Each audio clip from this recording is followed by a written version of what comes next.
Quiero invitarle a abrir su Biblia. Se ha llegado el momento de que usted y yo nos concentremos y meditemos en esta palabra tan hermosa. La Biblia es el libro más hermoso que se ha escrito. Es el más comprado. Ha existido por cientos de años, aunque muchos han tratado de negar su veracidad, no han podido.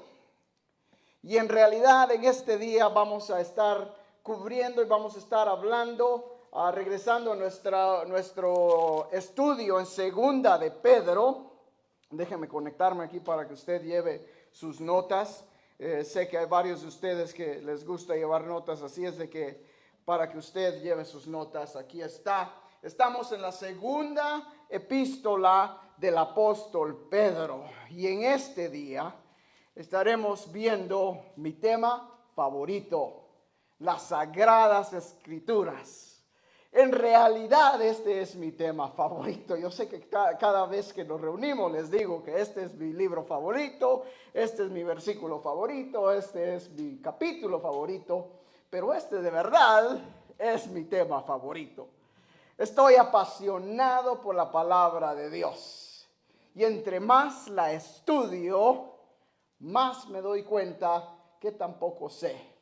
Como dijo, ¿quién fue el que dijo eso? Entre más aprendo, más me doy cuenta que poco sé, que no sé nada. ¿Nadie?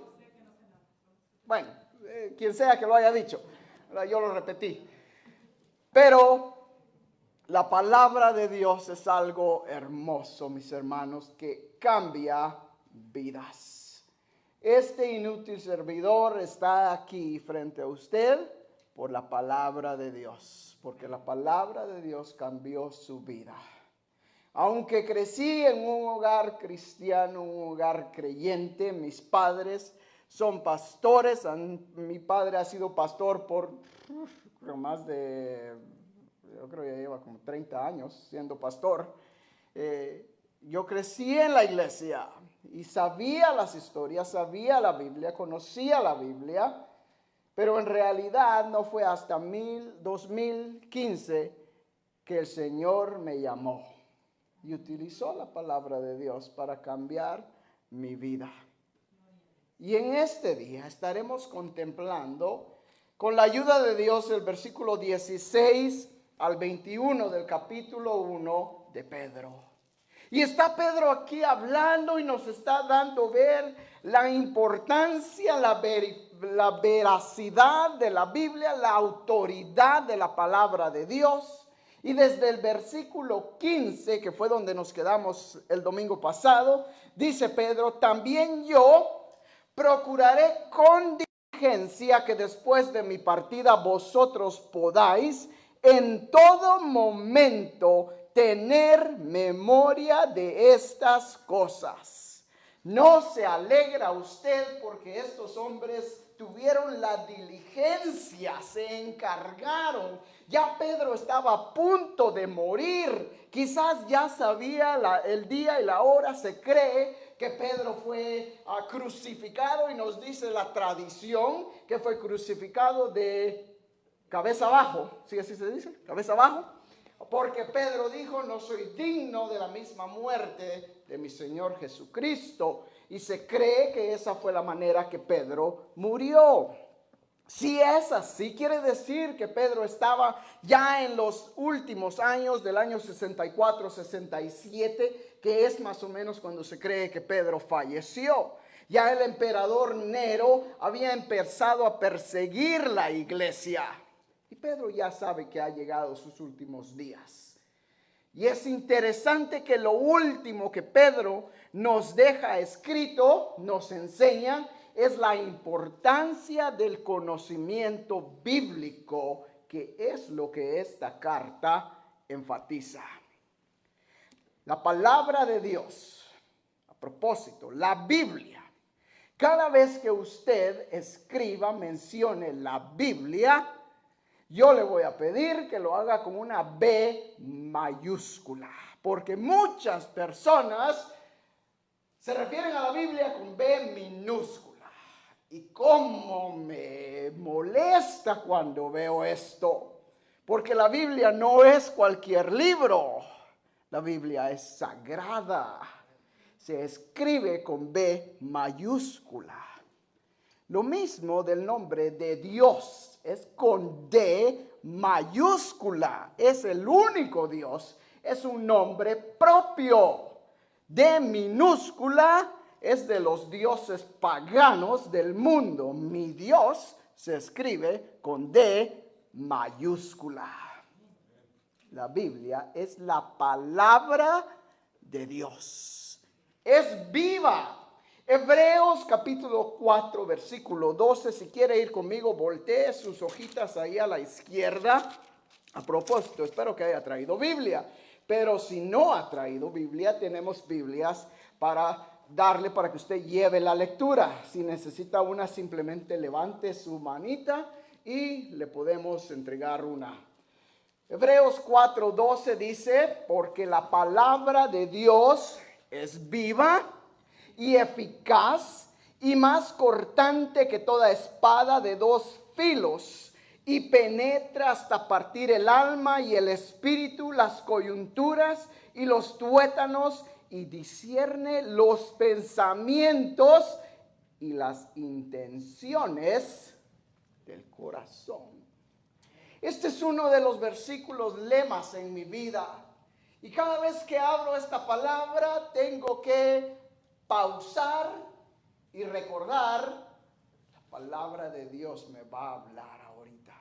Es viva, es eficaz, pero también es más cortante. Dice que toda espada de dos filos. Una de las espadas más ¿cómo se dice? Más caras, más, se me escapa la palabra, mejores hechas son las espadas o las tanakas, se llaman, son unas espadas japonesas. Estas espadas son tan filosas que aquí en los Estados Unidos no son permitidos tenerlas. Las personas que las tienen es porque las tienen, ¿cómo se dice?, en una manera en clandestina. En Japón, una de estas espadas es una de las armas más poderosas, simplemente por el filo de la espada. Y cuando uno lee la palabra de Dios, a veces, mis hermanos, nos hiere, ¿verdad? Nos corta. ¡Ay, Señor! ¿Cómo me dolió esto? Pero también nos ayuda a crecer. Cuando usted poda un arbolito, el árbol se siente, le duele. Pero cada vez que usted lo poda, el árbol vuelve a sanar y lleva más fruto. Así es la palabra de Dios, es viva, es inerrante. Quiere decir que no tiene errores. Muchas personas y cristianos aún que dicen, oh, la Biblia está llena de errores. Y cada vez que me dicen eso, yo les pregunto, demuéstrame cómo está llena de errores. Ah, bueno, es que fue escrita por hombres y tiene un montón de errores. Ok, ya dijiste eso. Demuéstrame cuáles son los errores de la Biblia. Y nunca me lo pueden decir, porque es simplemente ignorancia bíblica. Cuando usted conoce la Biblia, créame que no va a haber ninguna persona que le va a decir la Biblia está llena de errores. A ver, explícame. El 99% de las personas que cree que la Biblia comete errores es porque no la conocen, o es por falta, o es por malinterpretación. La Biblia está escrita en hebreo, griego y algunas partes en arameo, en Daniel. La Biblia es inerrante, no tiene errores, es la palabra de Dios, es perfecta, pero también es eterna. Jesús mismo nos dijo en Mateo 24, el cielo y la tierra pasará, pero mi palabra no pasará. Mateo 24, 35. Este mundo va a pasar, pero la palabra de Dios permanecerá para siempre.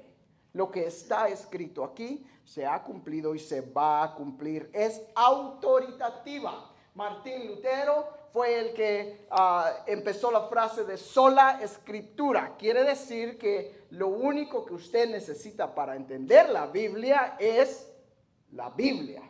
La Biblia es la autoridad suprema en cuanto a la verdad, en cuanto a la creación, en cuanto al hombre, la vida en general. La Biblia es la autoridad. La Biblia dice en Génesis 1:1, en el principio creó Dios los cielos y la tierra. Punto. Se acabó. No hay nada más. No hay más que, pero ¿cómo fue que sucedió esto? Y que de los gases autónomos y todo esto.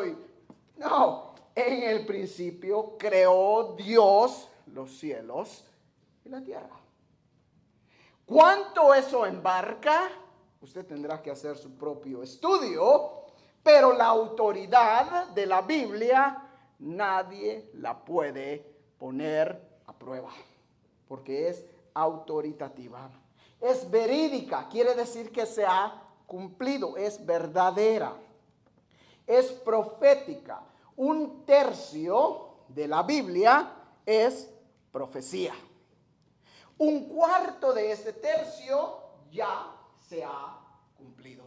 Hay más de 300 profecías de Jesucristo solamente de su nacimiento y de su tiempo aquí en la tierra. ¿Cuántas de ellas se cumplieron? ¿Alguien sabe? Toditas. 100% de ellas se cumplieron. ¿Alguien ha dicho que es como cubrir el estado de Texas? No hay nadie aquí de Texas, ¿verdad? No, sino para orar ahorita por ustedes.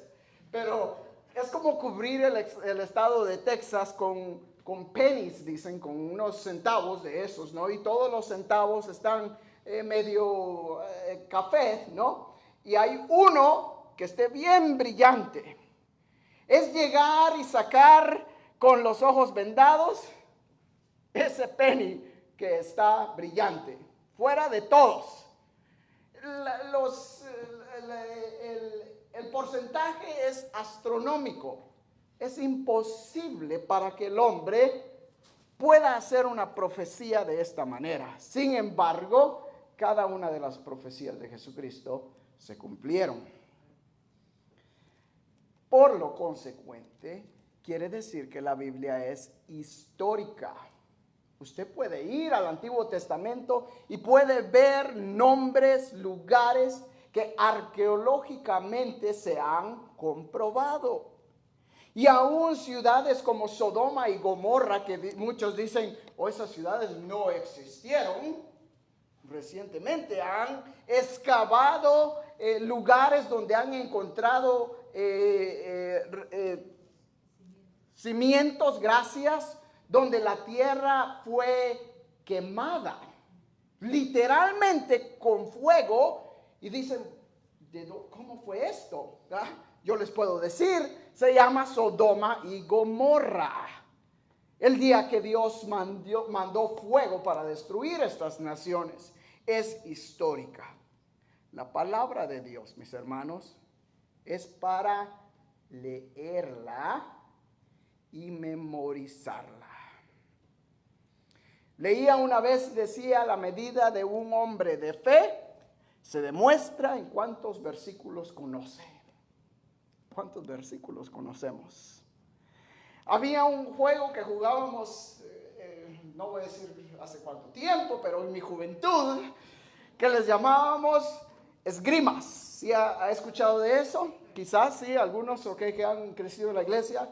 Las esgrimas quiere decir que yo empiezo a leer, les digo, voy a estar en Salmos y empiezo a leer un versículo y usted tiene que averiguar en dónde en el libro de Salmos estoy, ¿verdad? Y el que está leyendo, continúa leyendo y está, ¿dónde está? ¿Dónde está? Y de repente dice, Jehová es mi pastor. Salmo 23.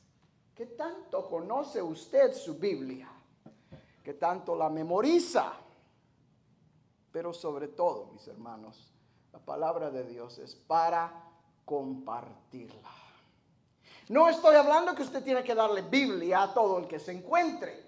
Si usted siente en su corazón hacer eso, gloria a Dios. Pero estoy hablando de compartir la palabra que está escrita. Porque déjeme decirle que hay mucha gente que tiene Biblia. Si usted le pregunta, ¿tienes Biblia? Oh, sí, sí tengo Biblia. ¿Cuánto tiempo la lees? De repente ahí, cuando voy a la iglesia, la saco. Alguien ha dicho que la tormenta más grande de polvo sucedería cuando todos los cristianos saquen su Biblia. Eso es alarmante. Si usted saca su Biblia cada domingo que viene a la iglesia, tenemos problemas. Y hay creyentes que no crecen, que están raquíticos porque no se alimentan. Y aquí Pedro nos está hablando en cuanto a esto y nos dice: yo también procuraré con diligencia que después de mi partida vosotros podáis en todo momento tener memoria de estas cosas. Porque no os hemos dado a conocer el poder y la venida de nuestro Señor Jesucristo siguiendo fábulas artificiosas, sino como habiendo visto con nuestros propios ojos su majestad. Pues cuando él recibió de Dios Padre honra y gloria, le fue enviada desde la magnífica gloria una voz que decía: este es mi Hijo amado, en el cual tengo complacencia. Y nosotros oímos esta voz enviada del cielo cuando estábamos con él en el monte santo.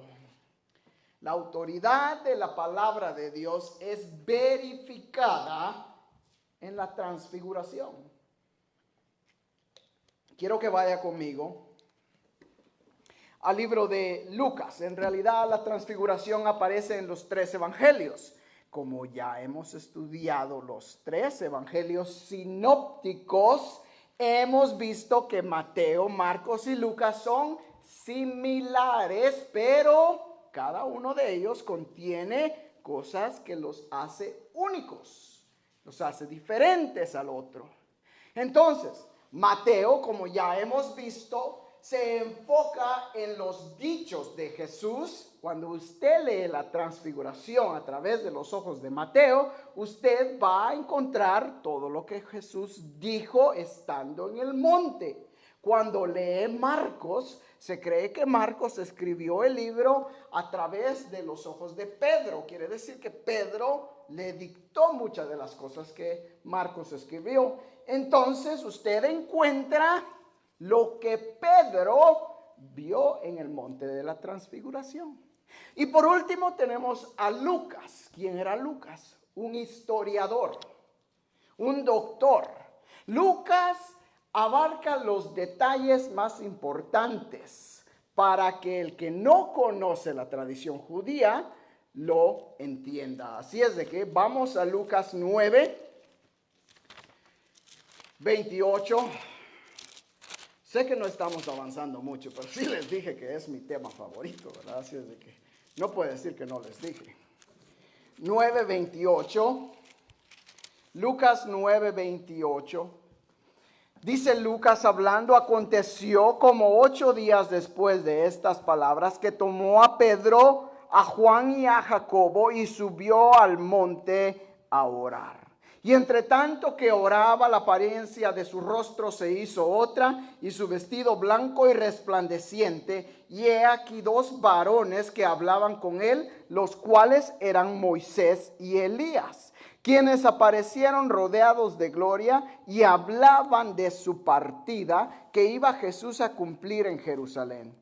Y Pedro y los que estaban con él estaban rendidos de sueño, mas permaneciendo despiertos, vieron la gloria de Jesús y a los 2 varones que estaban con él. Y sucedió que apartándose ellos de él, Pedro dijo a Jesús: Maestro, bueno es para nosotros que estemos aquí y hagamos 3 enramadas, una para ti, una para Moisés y otra para Elías.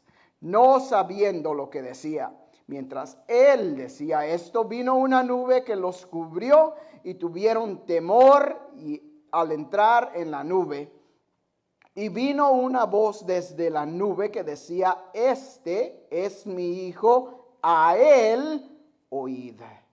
Y cuando cesó la voz, Jesús fue hallado solo, y ellos callaron, y por aquellos días no dijeron nada a nadie de lo que habían visto.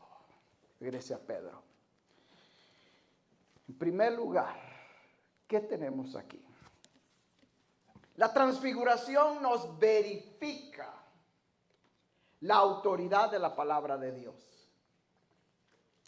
Encontramos en ese pasaje, en primer lugar, el testimonio de Pedro y de Juan. Y en realidad también Jacobo, que era el tercero que estaba ahí. Era el círculo íntimo de Jesús.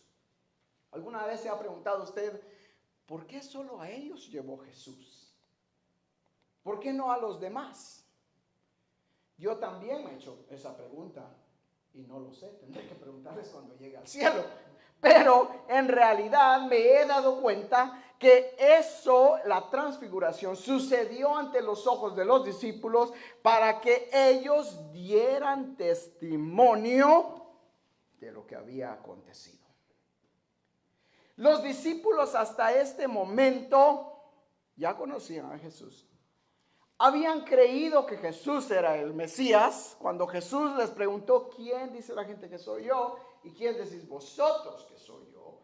Pedro contestó y dijo: tú eres el Cristo, el Hijo de Dios viviente. Ellos ya creían, pero había algo en su mente que ellos no comprendían. Si Jesús era el Mesías, ¿qué iba a pasar de ahí en adelante? Si usted conoce ya la escritura, Jesús les acaba de anunciar que ya se acerca su hora, que Él va a entregar la vida. Entonces ellos conocían la escritura, conocían la ley, los profetas, los cuales decían que el Mesías vendría a establecer un reino y que Él sería el que los libraría. En la mente de los discípulos, eso no podían comprenderlo. ¿Cómo es que tú eres el Mesías? Tú has venido a establecer un reino, pero dices que te vas a ir, que nos vas a dejar. No es posible. Y aquí en esta situación, en esta ocasión, encontramos un puente entre el Antiguo Testamento y el Nuevo Testamento. Tenemos representada la ley, que es a través de Moisés. Para los judíos la ley es todo, eso es su Biblia. La ley de Moisés es respetada como la Biblia a los judíos. Pero también tenemos a los profetas representados por Elías. Y tenemos el Nuevo Testamento representado por los 3 discípulos. ¿Sabía usted eso? En estos versículos tenemos la Biblia resumida y representada. Y Dios se asegura que hayan testigos oculares de lo que había sucedido. Y de esta manera Jesús conecta la ley, Moisés, los profetas y los evangelios. Los conecta a todos. Es fascinante, ¿no? Bueno, ok. Seguimos. Versículo 19. Tenemos también la palabra profética más segura, a la cual hacéis bien en estar atentos como a una antorcha que alumbra en lugar oscuro, hasta que el día esclarezca y el lucero de la mañana salga en nuestros corazones. ¿Ha conocido usted a alguien que está obsesionado por la profecía? Yo he conocido varios A mí me encanta la profecía también. La he leído, la he estudiado, pero no estoy fascinado por la profecía. Estoy fascinado por la palabra de Dios, que incluye Génesis a Apocalipsis. No solamente Apocalipsis, porque hay muchos que se fascinan tanto que se enfocan en la profecía, y cuándo viene Cristo, y qué está pasando en el Medio Oriente, qué está pasando ahorita en Afganistán y todo esto.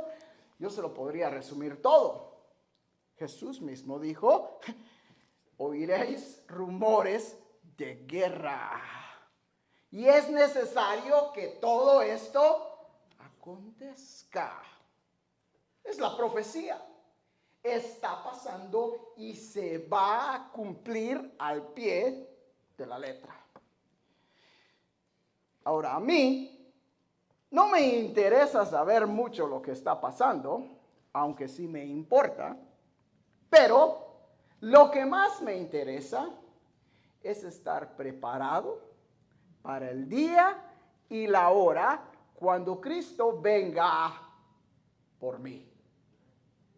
Porque si yo me enfoco tanto en la profecía, en cuándo va a pasar, en lo que está pasando, mi mente empieza a imaginarse cosas y empieza a preocupar. Ay, Señor, ¿qué irá a pasar? Iremos a ir de guerra con Afganistán. ¿Qué pasó? Y acabamos de salir ahí. Ay, es que esto, y que el presidente, y que la administración, y que esto y lo otro. A mí no me interesa. No me interesa. Porque Cristo viene pronto. Y de eso hay suficiente evidencia. Y mientras hay algunos que están preocupados por todo esto, su vida no refleja a Cristo. Y es lo que a mí me preocupa.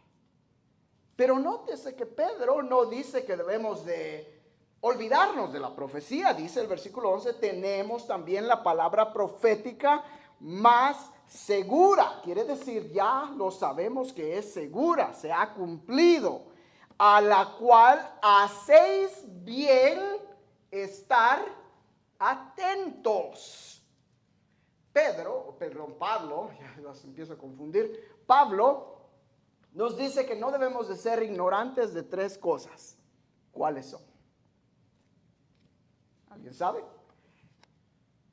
De Israel, la historia de Israel, los dones del Espíritu Santo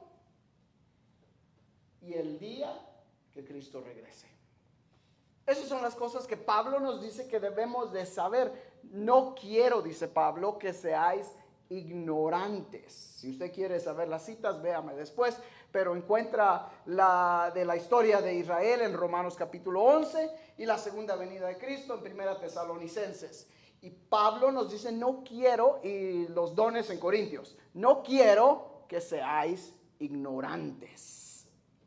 No debemos de ignorar la profecía, ni debemos de temerla, porque Pedro nos dice que debemos de estar atentos como a una antorcha que alumbra en lugar oscuro. La profecía, mis hermanos, es para alumbrar. ¿Qué quiere decir con esto? Es para ayudar a aclarar las cosas. Ayudarnos a entender el resto de la Biblia. Salmo 119, 105 nos dice, lámpara es a mis pies tu palabra y lumbrera a mi camino. ¿Usted quiere entender lo que está pasando en su vida? Abra su Biblia, léala, estúdiela. Y usted va a ver cómo Dios le ilumina para que usted comprenda la voluntad de Dios. Sigue diciendo el versículo, hasta que el día esclarezca y el lucero de la mañana salga en vuestros corazones. Nos está diciendo aquí Pedro, la profecía va a permanecer hasta que Cristo venga. ¿Dónde dice eso? Aquí no dice nada de Cristo. Este pastor ya se lo está inventando. Vaya conmigo a Apocalipsis capítulo 22. Si usted conoce su Biblia, ya sabrá que a quién se le llama la estrella resplandeciente de la mañana. A Cristo mismo. Versículo 16. Yo, Jesús, he enviado mi ángel para daros testimonios de estas cosas en las iglesias. Yo soy la raíz y el linaje de David, la estrella resplandeciente de la mañana. Pues Pedro está diciendo, la profecía va a permanecer hasta que Cristo venga. Es bueno que ustedes la conozcan, dice Pedro, pero, sigue diciendo el versículo 20, entendiendo primero esto, que ninguna profecía de la Escritura es de interpretación privada, porque nunca la profecía fue traída por voluntad humana, sino que los santos hombres de Dios hablaron siendo inspirados por el Espíritu Santo. No es de interpretación privada, quiere decir que una persona no va a sacar la escritura, la profecía y aplicarla solo a su vida. En una manera privada, quiere decir que Dios no me va a hablar a mí, pero no le va a hablar a usted. La profecía se aplica a mí, pero no se va a aplicar a usted. También quiere decir que la profecía envuelve otros pasajes.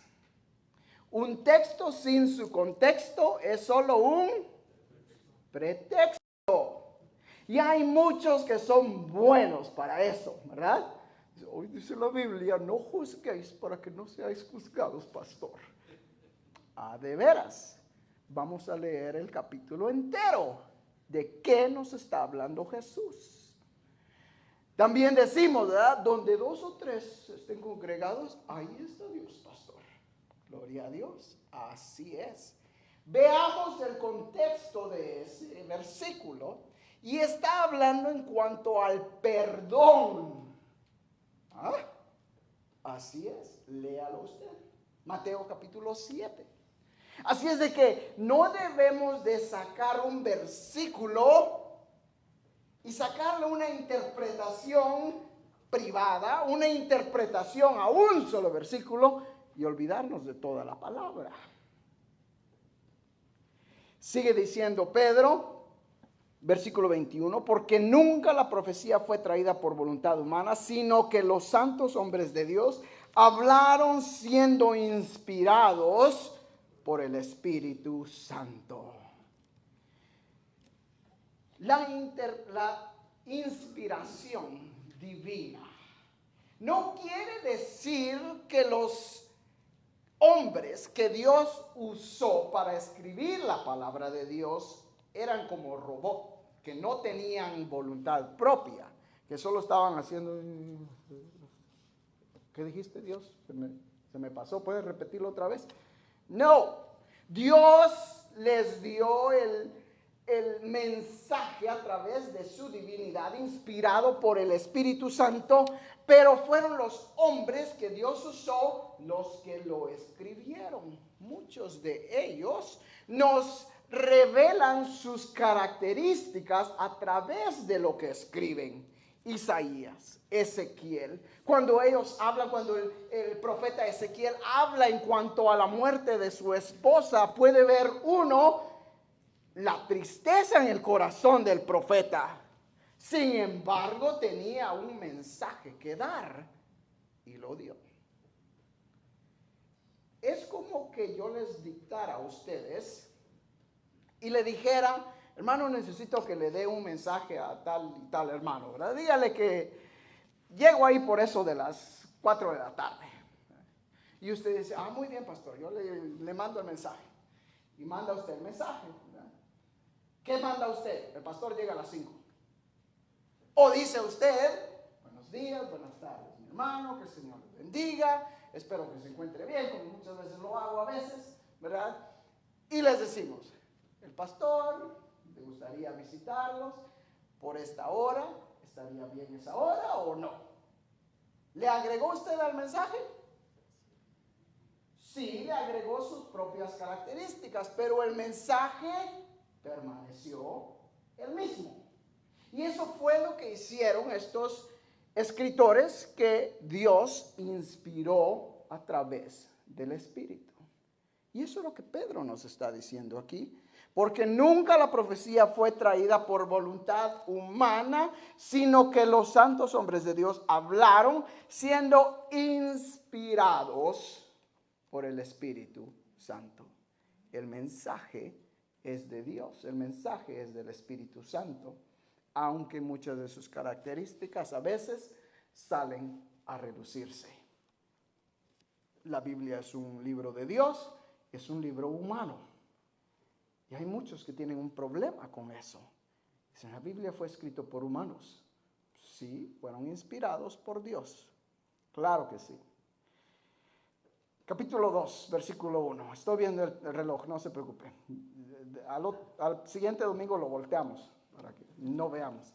Pero hubo también falsos profetas entre el pueblo, como habrá también entre vosotros falsos maestros, que introducirán encubiertamente herejías destructoras y aún negará al Señor que los rescató, atrayendo sobre sí mismos destrucción repentina. Una advertencia contra la falsedad.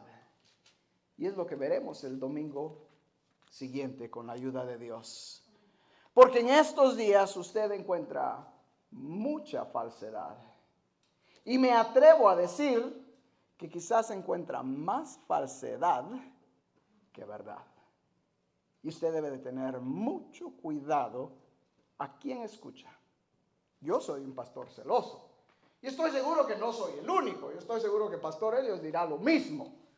Pero si una de mis ovejas me dice, pastor, estoy visitando tal iglesia, no se me ofenda cuando le diga, de veras, mi hermano, ¿cuándo se va para la iglesia?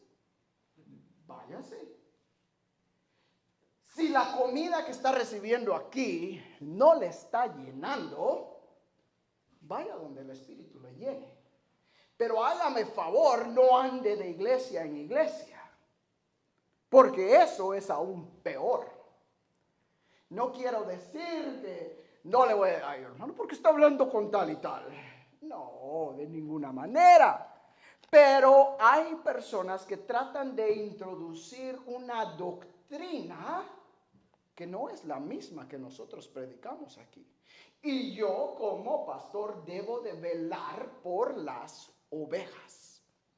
Y sí, hemos tenido maestros falsos que han tratado de venir a introducir su doctrina. Y créame que ya no los volvimos a ver. Usted dirá, pastor, pero es que eso no dice la Biblia que tenemos que amar los unos a los otros. Claro que sí. A veces la cosa más amorosa que podemos decirle es a una persona, estás mal, estás equivocado. Y eso no es la verdad. Pero vamos a ver más en detalles. Porque Pedro nos da una advertencia en cuanto a la falsedad. Mientras tanto, incline su rostro y vamos a orar. Señor, te agradecemos por esta oportunidad que nos has dado de meditar en tu palabra. Oh Señor, qué hermoso haber estado en el momento que Esdras abrió los pergaminos y leyeron tu palabra todo el día, toda la mañana. Y la congregación, el pueblo como uno, reconoció el poder de tu palabra. Y reconocieron su error y se arrepintieron. Y tú perdonaste. Oh mi Dios, perdónanos. Porque muchas veces escuchamos, oímos pero no lo ponemos en práctica. Lo despreciamos. Nos molestamos aún cuando tú nos hablas. Y a veces tu mensaje es duro, es fuerte, nos duele, pero también refresca nuestra alma y también trae sanidad a nuestras heridas. Ayúdanos a deleitarnos en tu palabra cada vez que la abramos, cada vez que tomemos este libro sagrado en nuestras manos, que reconozcamos que es tu palabra misma hablándonos y que estemos dispuestos a aceptar ese mensaje, que llegue y que llene nuestras vidas de bendición y que renueve nuestras fuerzas cada día. Quédate con nosotros este día, renueva nuestras fuerzas, llévanos a casa con tu paz, con tu bendición. Y Padre, en este momento yo pongo a nuestros jóvenes delante de ti. Al momento que ellos estén listos para empezar otro ciclo escolar, Padre, yo los pongo en el hueco de tus manos y te pido que los guardes, que los libres del mal, que los libres del enemigo, quien constantemente está atacándoles, atacando su vida, su mente, su cuerpo, que ellos puedan depender de ti y que ellos puedan ser luz en medio de tanta tiniebla. Oh mi Dios, guárdalos de esta pandemia, guárdalos de todo el que quiera hacerles mal. No permitas, Padre, que el mal llegue a ellos y que nuestros hijos puedan conocerte más. Oro en este momento por Axel, allá donde se encuentra. Visítalo, fortalécelo, bendícelo, provee para sus necesidades. Por Alejandra, ayúdala, fortalece su corazón, fortalece a su familia. Oro, mi Dios, por Isela, por Abraham, por Génesis. Gracias por lo que tú has hecho en cada una de sus vidas. Sigue tú usándolos a ellos y a su familia. Oro, mi Dios, por nuestros hijos, por Nicole, Vanessa, Elías, Josué y Aarón.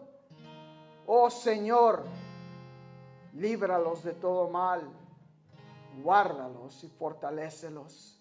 Gracias por la obra que has empezado en Elías y sabemos que la continuarás hasta que este joven esté listo para servicio en tu obra.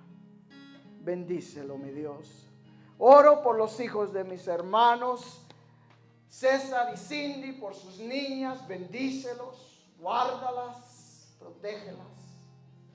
Por los hijos de mis hermanos Arias, Juan e Ide, te pido que tú los guardes también. Por los hijos del pastor Arias, líbralos de todo peligro. Señor bendito, por cada uno de nuestros hijos. Por las hijas de mis hermanos Castro, de mis hermanos Magaña, guárdalos, mi Dios, y continúa tú obrando en nuestra congregación. Todo esto lo pedimos y lo agradecemos en el nombre de tu Hijo Jesucristo. Amén.